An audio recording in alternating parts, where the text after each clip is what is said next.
बच्चों, आज मैं फिर आपका वेलकम कर रहा हूँ हमारी बायो की क्लास में। तो आज हमारा पहला क्वेश्चन है, जो मेज है मक्की, मक्की को पैम्पर्ड कॉर्न क्यों कहते हैं?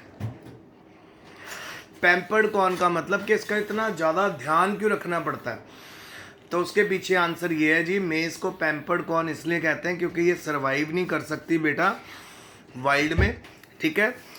क्योंकि जो इसके जो ग्रेन्स होते हैं वो कॉप्स के अंदर लॉक्ड होते हैं और उनके ऊपर लंबी लंबी शीट्स प्रेजेंट होती है। आपको पता ही है, भुट्टा, ठीक है, छली। आगे, मेज प्लांट कंप्लीटली डिपेंड करते हैं ह्यूमन बींग्स के ऊपर कि वो उनका रख रखाव अच्छे से करें, ठीक है। इसीलिए इनको पैम्पर्ड कॉर्न कहते हैं। यानी जो मेज प्लांट होता है वो अपने आप नहीं उग जाता और अपने आप फल तक नहीं पहुंच पाता, बहुत ज़्यादा वीक होता है और बहुत ज़्यादा सेंसिटिव होता है। तो इसकी जो खेती होती है ह्यूमन बींग्स के बगैर नहीं हो सकती, इसीलिए मेज को पैम्पर्ड कॉर्न कहते हैं। फिर नेक्स्ट है बेटा, हाइब्रिड क्या होता है, डिफाइन करो। हाइब्रिड बनाने के लिए जो प्रोसेस होता है, प्रोसीजर होता है, उसको एक्सप्लेन करो। तो देखो भाई, हाइब्रिड जो होती है वो एक तरह की प्रोजनी होती है जिसको हम ऑब्टेन करते हैं बिटवीन अनरिलेटेड पेरेंट, जो जेनेटिकली एक दूसरे को रिजेंबल नहीं करते। फॉर एग्जांपल, गधे को और घोड़े से हम म्यूल बनाते। बार बार मैं म्यूल का एग्जांपल इसलिए बोलता क्योंकि वो इजीली अवेलेबल हाइब्रिड है। तो हाइब्रिड जिसमें डिफरेंट वेराइटीज़ को आपस में क्रॉस करते हैं और वो जेनेटिकली भी एक दूसरे से मैच नहीं करती, थोड़ा सा डिफरेंस होता ही होता है। कुछ फॉलोइंग वेज हैं जिनसे हाइब्रिड्स प्रोड्यूस होते हैं। पहला है, selfing is done for several generation in order to get pure line, ठीक है। आपस में क्रॉस करते रहते हैं जब तक हमें प्योर लाइन ना मिले। प्योर लाइन होता है बेटा जिसके पास सारे अच्छे करेक्टर हों। The pure line thus obtained are finally closed with desirable parent to produce heterotic hybrids. So पहले तो सेल्फिंग कर करके, इनब्रीडिंग कर करके आप कह सकते हो एक बढ़िया वैरायटी ऑब्टेन कर ली जाती है। सपोज हमारे पास ए पॉपुलेशन और बी पॉपुलेशन है, ये दोनों पॉपुलेशन जेनेटिकली एक दूसरे से डिफरेंट है। तो ए पॉपुलेशन के बेस्ट प्रोडक्ट निकाल लो, बी पॉपुलेशन के बेस्ट प्रोडक्ट निकाल लो, उनको आपस में जब आप क्रॉस करते हो तो ये मेथड है जी हाइब्रिड का। फिर आगे, और what is the difference between domesticated and cultivation of plant, ठीक है बेटा। Process of cultivation of wild species in order to fulfil human need. जब भी आपको आपकी नीड पूरी कर रहा है, चाहे वो कोई प्लांट हो चाहे वो कोई एनिमल हो, अगर हमने उसको अपने डोमेस्टिक पर्पस के लिए रखा है, अपने फ़ायदे के लिए हम उसको रेयर कर रहे हैं, तो वो होता है जी डोमेस्टिकेशन ऑफ प्लांट। अच्छा, तो डोमेस्टिकेशन वाले जो प्लांट होते हैं बहुत इंपॉर्टेंट रोल करते हैं ह्यूमंस को डेवलप करने में, ह्यूमन सिविलाइजेशन में भी इनका इंपॉर्टेंट रोल होता है। जबकि कल्टीवेशन होता है जी method of obtaining plant from seed. Seed से प्लांट बनाने के प्रोसेस को कल्टीवेशन बोलते हैं। फॉर एग्जांपल, गेहूं के बीज हो गए, मेज के बीज हो गए, इनसे जो आपको प्लांट बोल रहे हैं मिल रहे हैं, उनको हम कल्टीवेशन ऑफ प्लांट बोलते हैं। तो डोमेस्टिकेशन प्लांट मतलब उन प्लांट्स को उगाना जो प्लांट्स ह्यूमन बींग्स की मदद करें, मतलब जिनका प्रोडक्ट हम यूज़ करें एवरीडे लाइफ में। जैसे कितनी सब्जियां खाते हो आप, तो वो डोमेस्टिकेशन ऑफ प्लांट में ही आती हैं। कल्टीवेशन वो प्रोसेस होता है जिस प्रोसेस में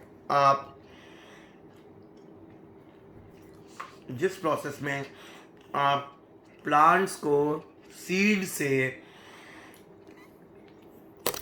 से क्रॉप तक पहुंचाते हो, ठीक है। तो सिंपल, सीड से प्लांट बनाने को कल्टीवेशन बोलते हैं। फिर है, what are gene banks and how do they preserve genes. बेटा जीन बैंक जो होते हैं, जो इंस्टीट्यूट होते हैं जहाँ ढेर सारे सीड्स का स्टॉक रखा जाता है और उनको मेंटेन करके रखा जाता है। तो जब जब रिक्वायरमेंट होती है सीड अवेलेबल हो जाता है। बंद कर दो। फिर उसके बाद specimen of rare wild as well as cultivated varieties of plants are grown in orchards. ठीक है, बड़े बड़े बाग के अंदर इनको उगाया जाता है। Cultures are maintained in tissue culture technique की तरह भी। जैसे अगर आपसे बात करें सीमन, कोई बहुत अच्छा हमें सीमन मिल रहा है, तो उस सीमन को लिक्विड नाइट्रोजन के अंदर कितने कितने साल हम प्रिजर्व करके रख सकते हैं। इसी तरह टिश्यू कल्चर टेक्निक के थ्रू हम कल्चर्स को भी मेंटेन करके रख सकते हैं और हम वायरस फ्री प्लांट बना सकते हैं। सपोज अगर प्लांट की एपिकल मेरिस्टेम को यूज़ करते हुए टिश्यू कल्चर के थ्रू अगर हम प्लांट बनाएंगे तो उसमें बिल्कुल भी वायरस अटैक नहीं करेगा और ना ही होगा। इसी तरह जीन्स को प्रिजर्व किया जाता है by digesting the genome of species with the help of enzyme endonuclease. Endonuclease enzyme की मदद से हम जीन्स को स्टोर कर लेते हैं। तो ये जो स्टोर हाउस होता है जीन्स का, इसको बोलते हैं जीन बैंक। ठीक है, और इसके थ्रू हम कितने ही जीन्स को प्रिजर्व करके रख सकते हैं ताकि जब उनकी नीड हो तो उनकी अवेलेबिलिटी हो जाए। What are the cause of genetic erosion? Genetic erosion के क्या क्या कॉज हैं? ठीक है बेटा, जेनेटिक इरोजन का मतलब जीन्स खत्म हो जाने के क्या क्या कॉजेज हैं प्लांट्स में। जेनेटिक इरोजन अलग अलग फैक्टर से होता है। जैसे डिफॉरेस्टेशन, अगर हम पेड़ बहुत काट दें बेटा, 3 वर्ड होते हैं, होता है डिफॉरेस्टेशन, एक होता है रीफॉरेस्टेशन, एक होता है एफॉरेस्टेशन। डिफॉरेस्टेशन होता है पेड़ों को काटना, रीफॉरेस्टेशन होता है वहाँ पे पेड़ लगाना जहाँ पे पहले पेड़ थे, और एफॉरेस्टेशन होता है कैसे मैदान में पेड़ लगाना जहाँ पे कभी भी पेड़ नहीं थे। ठीक है, तो डिफॉरेस्टेशन हो गया। अर्बन एक्सपेंशन, अगर लोग बहुत सारी बिल्डिंग्स बनाते जा रहे हैं और कहाँ बना रहे हैं जहाँ पे पहले पेड़ हैं, बाग हैं। फिर shifting cultivation, damage to coastal and mountain ecosystem. अगर कोस्टल और माउंटेन इकोसिस्टम को डैमेज पहुँचाते हैं तो भी हम जेनेटिक इरोजन को फेस करते हैं। रिडक्शन इन क्रॉप नंबर, फसल का कम हो जाना, और reduction in crop variety. Finally genetic erosion का क्या इफेक्ट होगा? फसलें कम की पैदावार कम हो जाएंगी और फसलों के अंदर वेरिएशन मिलनी हमें मुश्किल हो जाएगी। फिर है जी एन्यूप्लॉइडी और यूप्लॉइडी क्या है? ठीक है, एन्यूप्लॉइडी होती है presence of chromosome number which is different than the multiple of the basic chromosome number.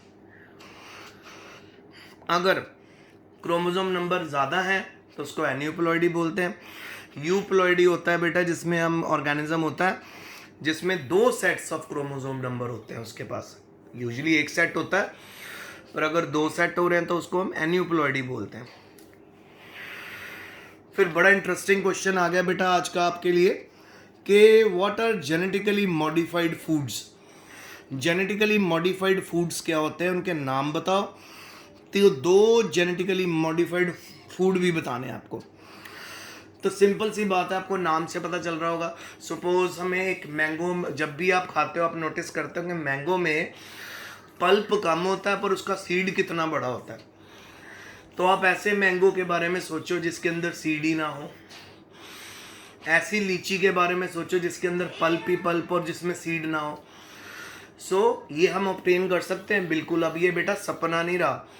अगर हम जेनेटिक इंजीनियरिंग की मदद से, ठीक है, और रिकम्बिनेंट डीएनए टेक्नोलॉजी से अगर हम चाहें तो सीड वाले जीन को हटा सकते हैं, तो फाइनली आपका जो मैंगो आपको मिलेगा उसमें पल्प ही पल्प होएगा और उसके अंदर सीड नहीं होगा। तो यानी हम वापस आ रहे हैं, जेनेटिकली मॉडिफाइड फूड कौन से होते हैं? वो फूड जिनको हम अपनी नीड के अकॉर्डिंगली प्लांट्स के जीन में चेंजेस करके, वेरिएशन ला के, म्यूटेशन ला के हम अपने अकॉर्डिंगली ऑब्टेन करते हैं। तो देखिए, the food prepared from the produce of genetically modified crop. जिन क्रॉप्स के जीन्स के साथ हमने छेड़छाड़ की है उनसे जो फूड बनता है उसको जेनेटिकली मॉडिफाइड फूड बोलते हैं। और जेनेटिक मॉडिफिकेशन को बेटा शॉर्ट फॉर्म में जीएम बोलते हैं, और जेनेटिकल मॉडिफाइड ऑर्गेनिज्म को जीएमओ भी बोल देते हैं, ठीक है। इस तरह के जेनेटिकली मॉडिफाइड फूड में आपको बहुत ज़्यादा प्रोटीन मिलेगी, ठीक है। और ये किससे प्रोड्यूस होती है? ट्रांसजीन से। दो जेनेटिकली मॉडिफाइड फूड है, एक तो टमाटो है जी, जिसको हम कॉमनली बोलते हैं फ्लावर सवर, और कॉटन वैरायटी है जिसके ऊपर कोई भी तरह का इंसेक्ट और किसी भी तरह का पेस्ट नहीं लगता। पुराने समय में कॉटन का प्लांट उगाना बहुत डेंजरस होता था, बहुत ट्रबलसम होता था, क्योंकि इस पे कीड़ा लगता ही लगता था, तो आधी से ज़्यादा फसल तो कीड़ा खा जाता था। तो बेटा उन्होंने क्या किया, उन्होंने उसके अंदर जेनेटिक वेरिएबिलिटी की, इस तरह के जीन डाल दिए जिनके ऊपर जिनको कीड़ा खाता ही नहीं है, और अगर वो बाइट करता भी है इस तरह के कॉटन प्लांट को तो उसको वो कड़वा लगता है और फाइनली उसकी डेथ हो जाती है। तो एक बहुत ही कॉमन वैरायटी, बहुत ही अच्छी वैरायटी आपको बता रहा हूँ कॉटन की, जो आजकल पूरे वर्ल्ड में यूज़ हो रही है, जिसपे किसी भी तरह का कीड़ा नहीं लगता, वो है जी BT cotton. BT cotton, capital B small T, BT cotton. BT cotton एक कॉटन की ऐसी वैरायटी है बेटा जिसपे कीड़ा नहीं लगता, इसको जेनेटिकली मॉडिफाई किया गया। कॉटन प्लांट में एक ऐसा जीन डाला गया कि जैसे ही उसका इंसेक्ट उसको काटता है उसको बहुत वो कड़वा लगता है प्लांट, और उसके पूरा डाइजेस्टिव सिस्टम डैमेज हो जाता है और इंसेक्ट की डेथ हो जाती है। अच्छा जी, what is the role of selection in crop improvement? देखो बेटा, प्लांट्स को सिलेक्ट करने के साथ, डिजायरेबल कैरेक्टर वाले प्लांट को सिलेक्ट करने के साथ, एक बड़ी पॉपुलेशन में से जब हम डिजायरेबल प्लांट को सिलेक्ट करते हैं उसको हम सिलेक्शन बोलते हैं, यानी बेस्ट प्लांट चूज करना, बेस्ट फिनोटिपिक कैरेक्टर वाले, जीनोटिपिक कैरेक्टर वाले, और extension of improvement brought about the crop, और उसके बाद इनको अच्छे से ग्रो करवाना, और अगर हमारे पास जेनेटिक मेथड अवेलेबल है वो भी उसके अंदर अप्लाई कर देना, ताकि और ज़्यादा आपको क्रॉप के अंदर इफेक्टिवनेस देखने को मिलेगी, ठीक है। फॉर एग्जांपल सेल्फ पॉलिनेशन से राइस वीट की है, अगर हम इसके अंदर कई तरह के जेनेटिक मॉडिफिकेशन कर देते हैं तो फाइनली क्या होता है, आपको ऐसा राइस और वीट मिलता है जिसके ऊपर किसी भी तरह का इंसेक्ट अटैक नहीं करता, और प्योर लाइन मिलती है। प्योर लाइन का मतलब होता है बहुत ही अच्छी वैरायटी मिलती है। और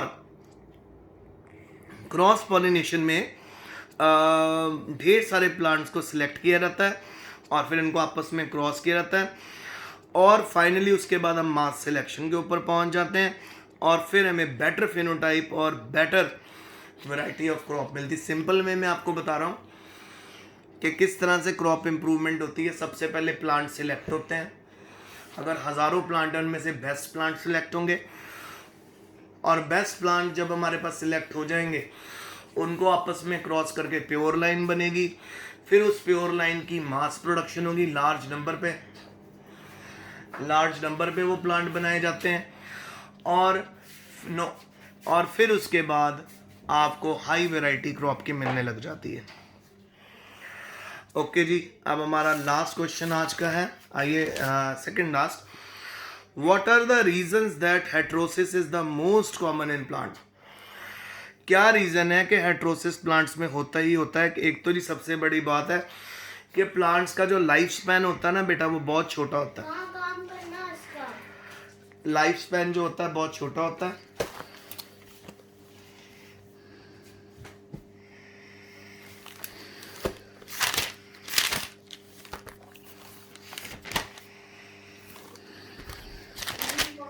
Hold on beta, see this page, do it here. Hold on, 6 8 2 0.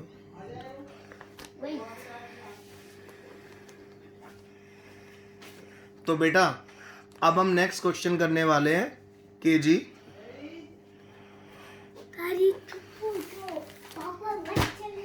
हम नेक्स्ट क्वेश्चन करने वाले हैं what are the reason that heterosis is most common in plant? Plant में हेटेरोसिस क्यों होता है? हेटेरोसिस का मतलब बताना चाहूँगा आपको बेटा, जब प्लांट प्रॉपरली अच्छी वैरायटी ना दें और उनकी पैदावार कम हो जाए, दे हैव, एक तो जी उनका रीज़न है, एक तो उनकी लाइफ छोटी होती है, दूसरा मोड ऑफ एसेक्सुअल रिप्रोडक्शन सभी प्लांट्स में कॉमन होती है, तो खासकर मैक्सिमम प्लांट इस करके भी उनके अंदर हेटेरोसिस आ जाता है। इसको हाइब्रिड विगर भी बोलते हैं, डिप्रेशन भी बोलते हैं, क्योंकि वो एसेक्सुअली रिप्रोड्यूस करते हैं। और आपको तो पता ही है कि जब कोई भी प्लांट एसेक्सुअली रिप्रोड्यूस करेगा तो वो क्लोन ही बनाएगा ना, और क्लोन के अंदर वेरिएशन पॉसिबल नहीं होती। इस करके प्लांट्स के अंदर हेटेरोसिस का आ जाना बहुत कॉमन है, यानी हाइब्रिड विगर, डिप्रेशन। फिर से बता रहा हूँ, सपोज आप एक ही खेत में क्रॉप लगाए जा रहे हो, साल दर साल एक ही क्रॉप चल रही है, और उसमें एसेक्सुअल रिप्रोडक्शन से वो प्लांट बन रहे हैं फॉर एग्जांपल, तो आप नोटिस करोगे पहले साल आपको 100% मिलेगी, फिर आपको 75 मिलेगी, फिर 50 मिलेगी। ये जो आपकी प्रोडक्शन में कमी आ रही है, इसको हेटेरोसिस बोलते हैं। ठीक है जी। फिर उसके बाद, और ये क्यों होता है? क्योंकि लाइफ स्पैन छोटी होती है प्लांट की, उसमें वेरिएशन नहीं आ पाती, और दूसरा एसेक्सुअल रिप्रोडक्शन होती है, तो वहाँ पे तो बेटा ज़्यादातर क्लोन ही बनते हैं। फिर है जी, hybrid plant are not possible in wheat. अगर हम वीट के अंदर हाइब्रिडाइजेशन करना चाहें तो हम क्यों नहीं कर पा रहे? उसका रीजन है, एक तो बेटा सबसे पहला रीजन है कि मेल स्टेरिलिटी इज साइटोप्लाज्मिकली इनहेरिटेड। ठीक है, सो इसके अंदर हम इसलिए नहीं बना पाते हाइब्रिड, क्योंकि इसमें जो मेल होते हैं वो स्टेराइल हो जाते हैं दूसरे प्लांट के लिए। Wheat plant is naturally self pollinated. दूसरा पॉइंट है कि वीट प्लांट में सेल्फ पॉलिनेशन होती है, उसमें क्रॉस पॉलिनेशन नहीं होती। तो जब क्रॉस पॉलिनेशन नहीं होगी तो बेटा हम हाइब्रिड कैसे बना सकेंगे? Number 3, hybrid vigour is maintain for only 1 generation. एक जनरेशन में ही आपको हाइब्रिड विगर देखने को मिलेगा। तो बच्चों, ये हमारा आज का बायो का लेक्चर था, तो इन क्वेश्चंस को भी कॉपी में अच्छे से लिख लेना, और अगर कोई भी क्वेरी हो आप पूछ सकते हो। I am always available. Stay home, stay safe, best of luck and study hard.